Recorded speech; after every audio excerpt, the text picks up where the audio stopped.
নমস্কাৰ বন্ধুসকল, মই ললিত কুমাৰ নাথ, আপোনালোকে চাইছে ফাৰ্ম লাইফ আছাম।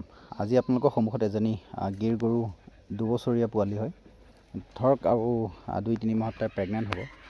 সেনেকুৱা এজনী পোৱালি চেলৰ কাৰণে আনিছোঁ আৰু খুবেই ধুনীয়া কোৱালিটি হয়। তাইৰ মাকৰ 18 পৰা 20 লিটাৰ গাখীৰ আছিলে, কিন্তু মাক নাই বৰ্তমান, মাক ঢুকালে তাই। তো এই গৰু পোৱালিজনী চেলৰ কাৰণে ৰখা হৈছে।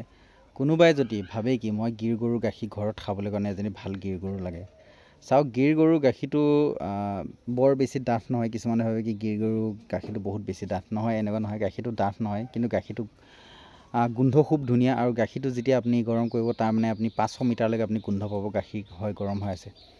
তাৰপিছত গিৰ গৰুৰ গাখীৰ কোৱা মতে ধৰক আপোনাৰ 3 মাহৰ পৰা লৈ পেলাই আপোনাৰ কমচে কম 8 বছৰৰ ল'ৰা ছোৱালীক যদি খুৱায়, সেই ল'ৰাটো বা সেই ছোৱালীজনী আপোনাৰ মানে মাইণ্ডছেটটোৱে খুব বৰ বেছি বেলেগ হয়। সেইকাৰণে গিৰ গৰুৰ গাখীৰটো আমাৰ অসমত নহয়, বাহিৰত দিল্লীত মানে যিবিলাকত ধনী চহৰ আৰু যিবিলাকত মানে জানা শুনা মানুহ থকা চহৰ, সেইবিলাকত সিহঁতে বেছি প্ৰিপেয়াৰ কৰে। কিন্তু আমাৰ অসমত ধৰক এনেকুৱা এতিয়ালৈ হোৱাগৈ নাই।